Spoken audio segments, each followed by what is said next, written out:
저는 유튜브를 종종 들어갑니다. 유튜브에 보면요, 좋은 노래도 나있고 또한 좋은 영화도 있습니다. 그리고 내가 얻고 싶어하는 지식이나 정보들이 정말 무한대로 담겨져 있기 때문에 유튜브는 저에게 참 굉장히 큰 도움이 되고 참 자주 접하게 되는 그러한 장소가 아닐 수 없습니다. 그 중에서도 제가 종종 보는 동영상이 있는데요. 그것은 바로 감동적인 이야기입니다. 그 동영상 중에 제레마야 슈티펙 목사님에 관한 이야기가 있습니다. 이 목사님은 대형 교회의 청빙을 받으신 분입니다. 그 청빙 받던 날 이 목사님은 노숙자로 변신을 하고 교회로 가서 자기가 겪은 이야기를 담은 그러한 동영상입니다. 많은 사람들이 그 동영상을 보고 굉장히 감명을 받았고 또한 큰 도전을 받았습니다. 그런데 안타깝게도 이 이야기는 실제 이야기가 아니랍니다. 우리나라 말로는 거지가 된 목사님이라는 동영상으로 소개가 되었는데요.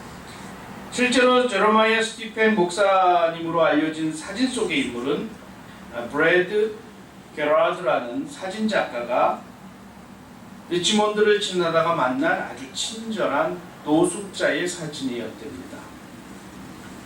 아마도 누군가가 주님의 교회에는 누구나 받아들여져야 하며 어느 누구도 그 교회에서 예배를 드리는 것이 방해받아서는 안 된다는 내용을 전하기 위해서 만든 동영상이 아니었나 싶습니다. 하지만 실제로 이와 같은 일이 테네시에 있는 생고 연합감리교회에서 있었습니다.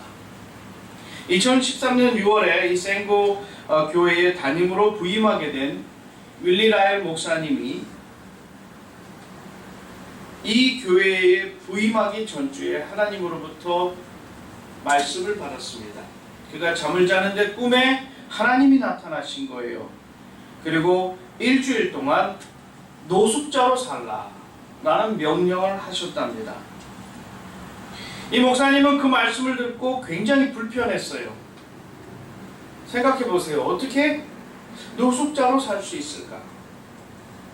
하지만 하나님의 명령이었기 때문에 이 목사님은 일주일 동안 노숙자로 살았습니다. 그리고 그 명령을 따라서 노숙자로 살아가는 동안에 자기가 경험한 내용들을 하나하나 기록하기 시작했습니다. 그리고 윌리 목사님이 2013년 6월 23일에 이 생고 연합감리교회로 부임하는 날 자기가 기록한 이러한 경험들을 근거로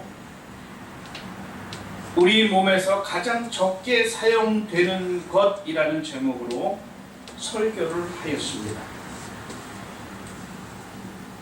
그가 부임하는 주일에 윌리 목사님은 목사님의 복장이 아닌 노숙자의 복장으로 교회 마당에 있는 나무 그늘 밑에서 앉아 있었습니다. 이 교회는 200여 명 정도의 성도가 참여하는 교회였는데 그 중에 20여 명의 성도들이 그에게 와서 관심을 보이고 인사하고 몇몇은 그를 어떻게 도울까를 이야기하기도 하였습니다. 그런데 알고 예배가 시작되고 이 목사님이 담임 목사님으로 소개되었을 때에 그 교회 많은 성도들은 굉장히 놀랐다고 합니다. 그리고 이 목사님은 노숙자의 복장으로 말씀을 시작했습니다. 그런데 그때 며느리와 딸이 나와서 목사님을 이제 치장을 하기 시작하는 거예요. 며느리는 머리를 잘라주고 딸은 길게 난 수염을 면도해주기 시작합니다. 목사님은 노숙자의 옷을 벗고 넥타이를 매고 그리고 목사에 걸맞는 정장을 하였습니다. 그렇게 그가 파격적인 모습으로 말씀을 전하였을 때 많은 성도들이 큰 도전을 받았고 정말 하나님이 원하시는 성도의 사명이 무엇인가에 대해서 깊이 고민하였다고 합니다. 그는 모든 성도에게 우리의 사명을 행하라고 도전을 하였습니다. 이 목사님은 말하였어요. 우리의 사명은 우리가 주님처럼 살아가는 것처럼 사람들의 삶을 바꾸고 변화시키는 것입니다. 우리는 외모를 보고 판단합니다.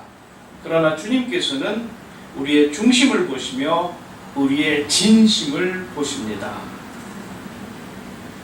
중심을 보시는 하나님, 윌리 목사님이 정말로 이것을 성도들 모두가 깨우치기를 바랐기에 굉장히 파격적이고 어떤 의미에서 굉장히 무모하기까지 한 행동을 하였던 것입니다. 그런 이 말씀을 통하여서, 이 파격적이고 무모한 말씀을 통하여서 교회는 주님의 몸이며 주님 안에서 사랑받지 못할 이들이 아무도 없음을 성도들이 깨닫기를 바랬던 것입니다. 오늘 우리가 읽은 본문의 말씀 레위기 1장은 바로 이러한 진심이 담겨있는 말씀입니다. 본문은 이스라엘 백성이 시내산에서 하나님과 계약을 맺은 후 하나님의 백성이 됩니다. 하나님의 백성이 된 이스라엘이 이제 하나님의 백성으로서 처음으로 하나님의 말씀을 받게 되는 장면이 바로 레위기 1장입니다. 이 본문은 굉장히 간단합니다. 1절에서 보통 우리가 너무나 잘 알고 있는 여호와께서 모세에게 말씀하셨다, 이런 걸 보통 서두라 그래요. 그리고 2절부터 17절 안에 세 가지 번제에 관한 규정이 담겨져 있습니다. 아주 명쾌하고 체계적이고 반복적인 언어로 번제를 설명합니다. 하지만 이 본문을 좀 더 자세히 읽어보면 하나님께서 그 백성을 얼마나 귀히 여기시며 그들이 어떻게 주님께 나오기를 바라시는지를 설명하고 있습니다. 우선 1절을 보겠습니다. 1절에서 본문에 관한 규범들이 여호와께서 회막에서 모세에게 말씀하시는 것으로 설명되고 있습니다. 이전까지 여호와께서는 시내산에 계셨어요.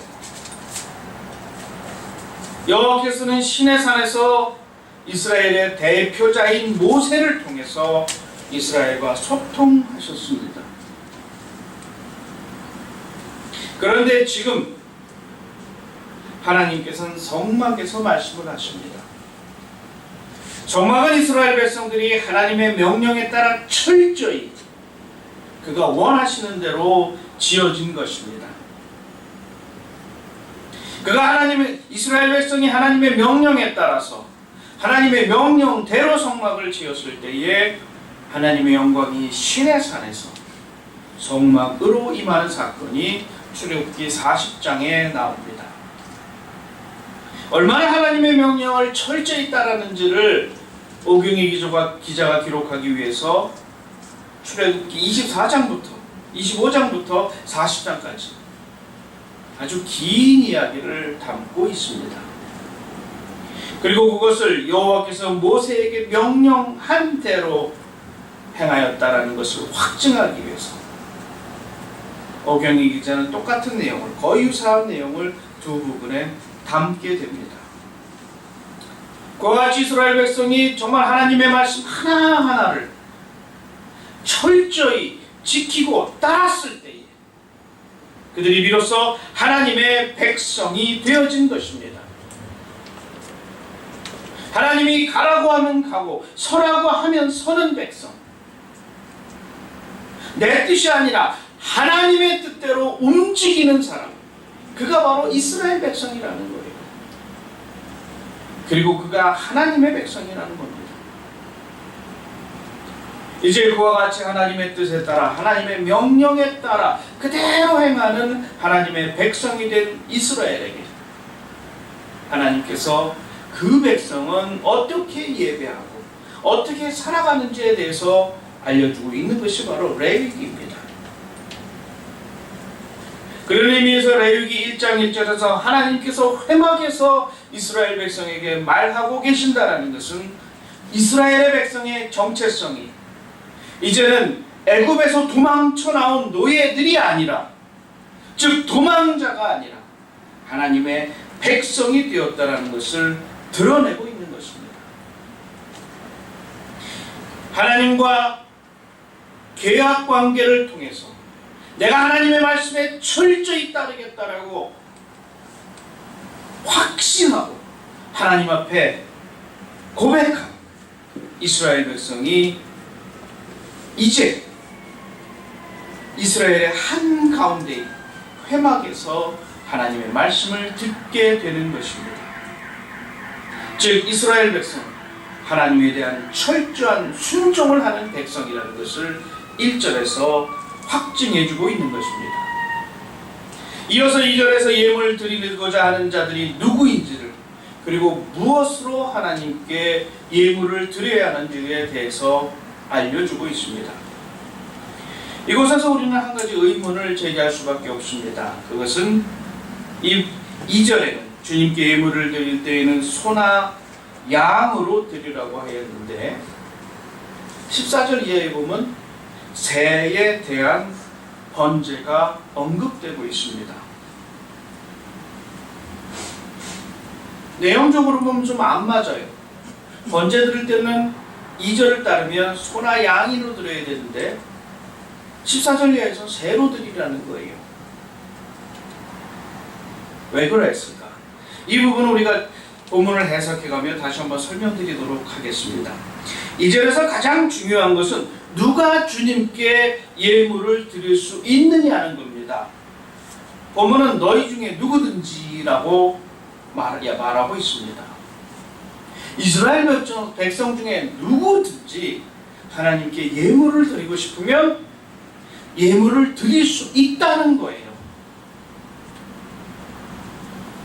다른 말로 하면 내가 진심으로 하나님 앞에 나아가고 싶은 자를 어느 누구도 막을 수 없다는 겁니다.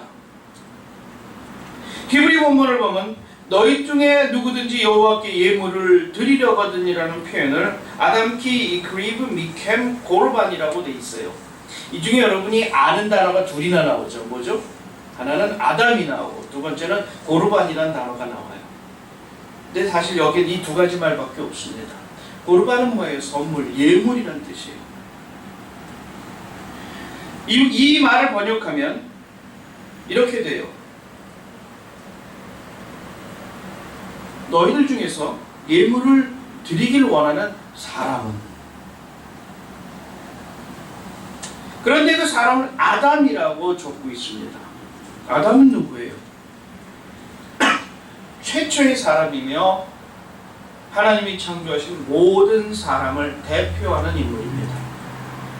또한 이 말은 땅으로부터 창조되어진 모든 인간을 뜻하는 것이에요.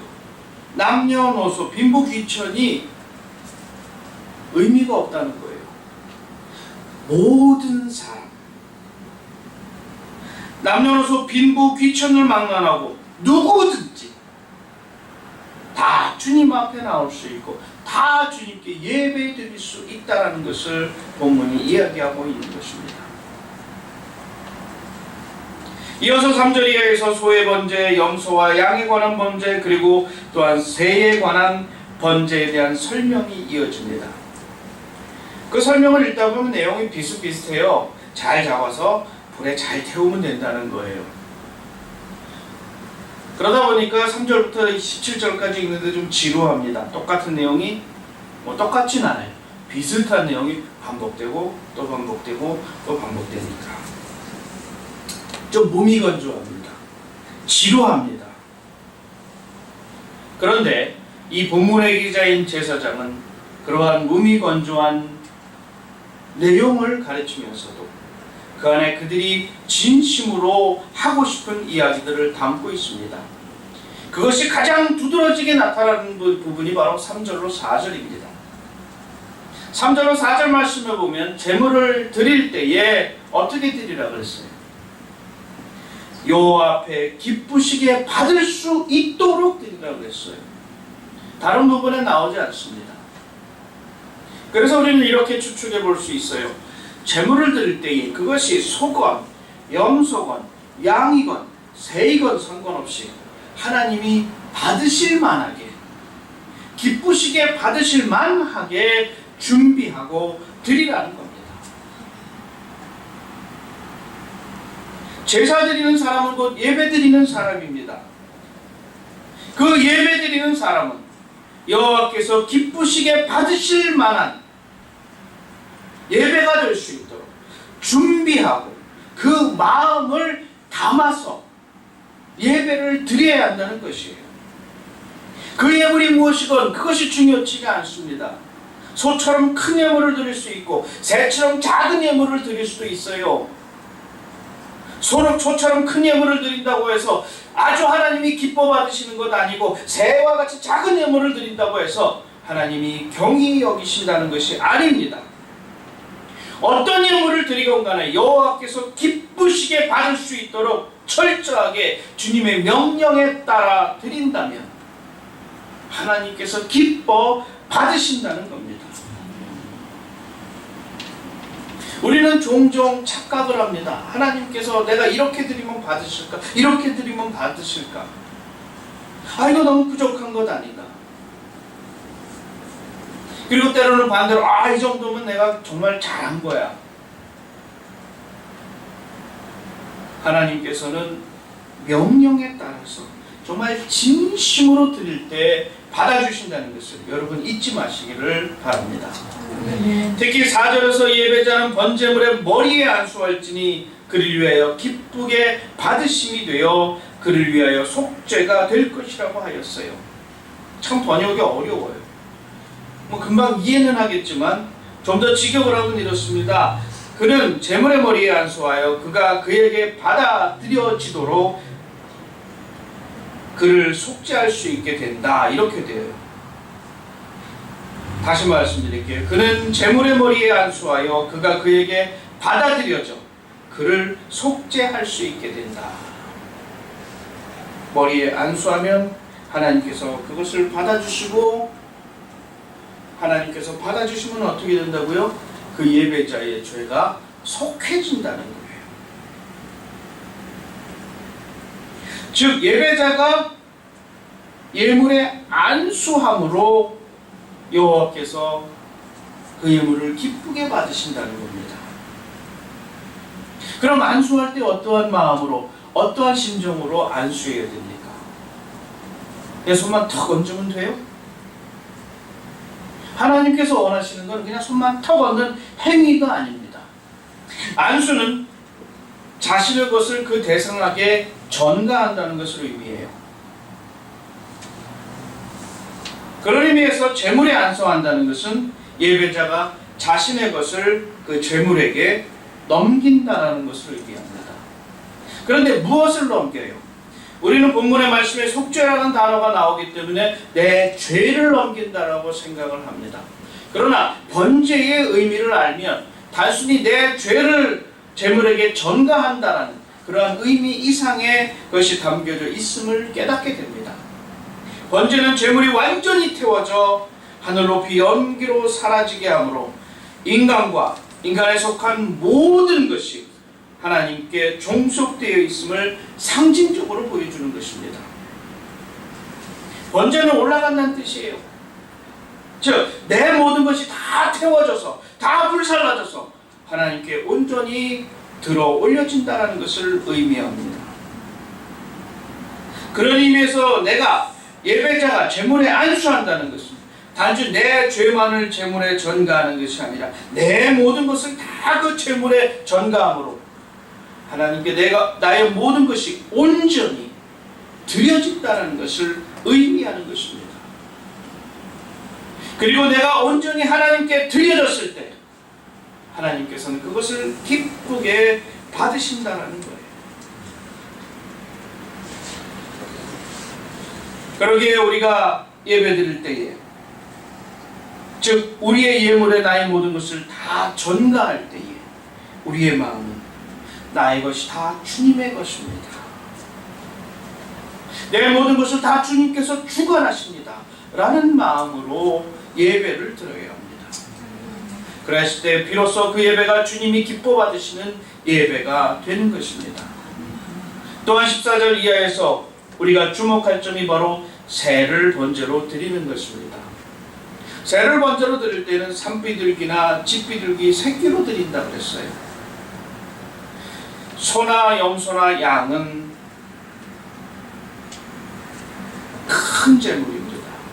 그 제물은 쉽게 말해서 자신의 재산의 일부를 드리는 거예요. 그런데 산비둘기나 집비둘기는 어떻습니까? 내 거예요? 아니에요.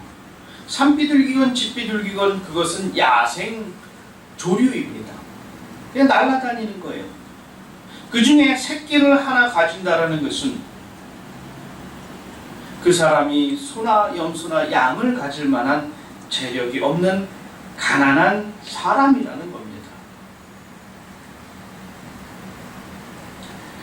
제사장들이 초기 예배 드릴 때에 하나님께 소나 염소나 양으로 드려야 된다고 생각을 했어요. 그렇게 드려야지만 하나님이 기뻐 받으신다라고 그들은 생각했습니다. 그런데 그들이 깨달았어요. 하나님께서는 외형을 보시는 분이 아니라 그 중심을 보신다는 사실을. 그래서 정말 주님께 예배드리고 싶어하는 마음이 있다면 그 사람을 어느 누구도 하나님께 나오는 것을 막을 수 없다라는 사실을 제사장들이 깨닫게 된 겁니다. 그래서 그들이 하나님께 나올 때에 너희의 진심을 담은 재물, 소일 수도 있고 염소일 수도 있고 양일 수도 있지만 너무너무 가난해서 그것을 드릴 수 없다면 작은 새 한 마리라도 갖고 오라는 겁니다. 그 작은 새의 진심을 담는다면 소나 염소나 양을 드리는 예배자와 똑같이 하나님께서 받아주신다는 거예요. 즉 내 마음이, 내 중심이 하나님께서 진정으로 기쁘시게 받으실 만한 모양이라면 그 예배는 살아있는 예배가 되고 영적 예배가 된다는 것입니다. 오늘 본문에서 우리는 중요한 사실을 깨닫게 됩니다. 주님 앞에는 누구나 나올 수 있어요. 누구나 나올 수 있는데 중요한 것은 그 중심이 하나님이 기뻐 받으시기에 부족함 없는 신령과 진정으로 채워진 중심이 되어야 된다는 겁니다. 그리고 또한 우리 마음 안에서는 우리 모두가 주 안에서 그리스도 안에서 하나됨을 인정하는 마음을 갖고 있어야 된다는 거예요. 주님 앞에 나올 때에 빈부, 지위, 고하를 논하기 시작하면 그것은 하나님이 진정으로 기뻐하시는 모습이 아니라는 겁니다. 어느 누구도 주님 앞에 나오는 것을 막을 수 없으며 방해할 수 없습니다. 또한 주님 앞에 나올 때의 성도는 자신의 모든 것이 주님의 것임을 인정하는 마음으로 나와야 된다는 겁니다. 왜 레위기 1장에서 번제가 처음으로 나왔을까? 왜 이스라엘 백성이 하나님의 백성이 된 이후에 첫 번째 받은 말씀이 번제에 관한 규정이었을까? 그것은 다름 아니라 너희의 모든 것을 다 온전히 불로 살라 내게 바치라라는 하나님의 명령인 것입니다. 그리고 내 인생을 책임지고 결정하시며 인도하시는 분이 바로 하나님이심을 고백하라는 거예요. 내게 속한 모든 것이 성령의 불로 완전히 살라져 없어지고 오직 주님만이 내 안에서 살아있는 역사가 있기를 간절히 바라면서 주님 앞에 나오라는 겁니다. 왜 바울이 이와 같이 말했겠습니까? 하나님이 기뻐하시는 거룩한 산증을 그리고 영적 예배를 드리라고. 그것은 너희가 바로 다 하나님의 것임을 인정하고 나오라는 거예요. 그리고 한 걸음 더 나아가서 하나님의 거룩한 백성으로 하나님의 자녀로서 그에 합당한 삶을 살아감으로 세상에 하나님께서 진정으로 기뻐하시는 향기가 되라고 주님께서는 우리에게 명령하신 겁니다. 저는 여러분 모두가 주님께서 기뻐하시는 예배를 드리기를 원합니다. 주님이 나의 주권자이시고 나의 주인이심을 고백하시기 바랍니다. 그리고 주님 앞에 모두 나와 예배 드리는 것이 주님께서 진정으로 바라는 것임을 인정하시기 바랍니다. 여러분의 중심을 쏟아놓고 신령과 진정으로 예배 드릴 때 주님께서는 여러분 가운데서 여러분의 삶을 지배하시고 여러분의 삶을 충만하게 하십니다. 그 충만함을 삶 속에서 경험하며 사시는 여러분 되시기를 주님의 이름으로 축원드립니다. 기도하시겠습니다.